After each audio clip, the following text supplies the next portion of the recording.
बढ़ेंगे आगे। हरियाणा में हुए लोकसभा चुनाव में नतीजे आने से पहले ही बीजेपी और कांग्रेस में भीतरघात पर बवाल की स्थिति है। इस मामले में पहली कार्रवाई बीजेपी ने की है। पार्टी ने पानीपत जिले में 5 पदाधिकारियों को नोटिस दिए कि उन्होंने पार्टी विरोधी गतिविधियां की हैं। साथ ही सीएम ने जिलाध्यक्षों के साथ बैठक कर जमीनी हकीकत की जानकारी ली। उधर कांग्रेस ने भी शनिवार को समीक्षा बैठक बुला ली है।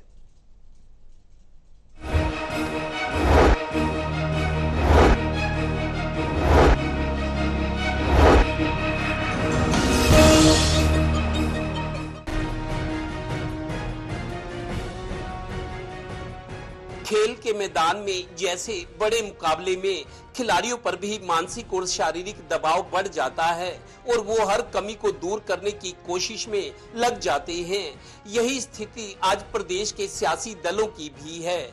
दरअसल इस बार अभी जो लोकसभा चुनाव हुए हैं, इंतजार तो उनके नतीजों का हो रहा था, पर भीतरघात का दोनों बड़ी पार्टियों बीजेपी और कांग्रेस में शोर मचा हुआ है। बीजेपी ने तो बड़े चेहरे मनोहर लाल की खिलाफत करने के आरोप में अपने 5 पदाधिकारियों को नोटिस थमा दिए हैं कि आपने पार्टी विरोधी गतियां की हैं। किसी पर मतदान के दिन जेजेपी का बस्ता थामने, किसी पर पंजाबी को ज्यादा वोट ना देने, किसी पर रोड शो में हिस्सा ना लेने, तो किसी पर इसी तरह के और आरोप लगे हैं। ये नोटिस पाने वाले बीजेपी के 20 साल पुराने नेता, पूर्व पार्षद और जिला कोर कमेटी के सदस्य देव मलिक। हमारे यहाँ ना 19 तारीख को खट्टर साहब का रोड शो था। हमारे जो यहाँ से लोकसभा के उम्मीदवार हैं उनका रोड शो था, वो मेरे गांव में था।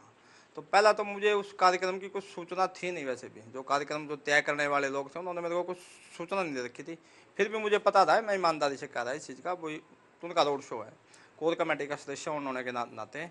यही क्यों पानीपत के 3-4 बड़े बीजेपी नेताओं की कारगुजारी ये भी सामने आई है कि उनके अपने बूथों पर विरोधियों के मुकाबले 4-5% कम वोटिंग हुई, यानी वो लोगों को घरों से बूथों पर लाने में असफल रहे। एक स्वाभाविक बात है, जहाँ भी पोलिंग कम हुआ है वहाँ पर असर तो सीधा पड़ेगा ही, मगर ये तो लोगों को भी सोचना चाहिए।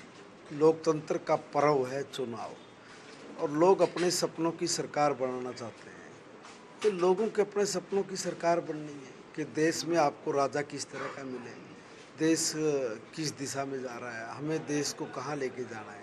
किसी भी भारतीय जनता पार्टी के पदाधिकारी का ऐसा कोई किसी तरह का सबूत सामने आता है कि उसने कोई भीतरघात किया है, तो ये भारतीय जनता पार्टी का संगठन है। भाजपा पहले छेड़ती नहीं और बाद में छोड़ती नहीं है, तो ये भारतीय जनता पार्टी की रीति और नीति है। अगर किसी ने ऐसा किया है तो 100% जिसने अगर ऐसा किया है, कमल के फूल के निशान के साथ जो गद्दारी करेगा उसको कतई माफ नहीं किया जाएगा।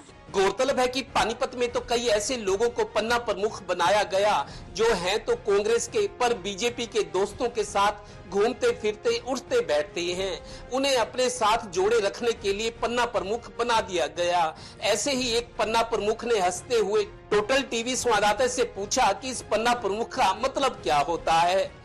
खैर, शुक्रवार को सीएम नायब सिंह सैनी ने बीजेपी जिला प्रमुखों और मोर्चों के प्रभारियों के साथ फिर समीक्षा बैठक की। सीएम जमीनी हकीकत जानकर हाईकमान को सही रिपोर्ट देना चाहते हैं ताकि 4 महीने बाद होने वाले विधानसभा चुनाव की तैयारी का रोड मैप तैयार किया जा सके। इधर खबर है कि कुछ जिला अध्यक्षों को बदले जाने की तैयारी है। उधर शनिवार को कांग्रेस भी समीक्षा बैठक कर रही है, यानी लोकसभा चुनावों की समीक्षा और विधानसभा चुनावों की तैयारी सही तरीके से हो सके। इस बार गर्मी का ही रिकॉर्ड नहीं टूटा, सियासी गर्मी ने भी नेताओं और सियासी पार्टियों के पसीने निकाल दिए हैं, सिर से लेकर पैर तक। Haryana bureau, total news.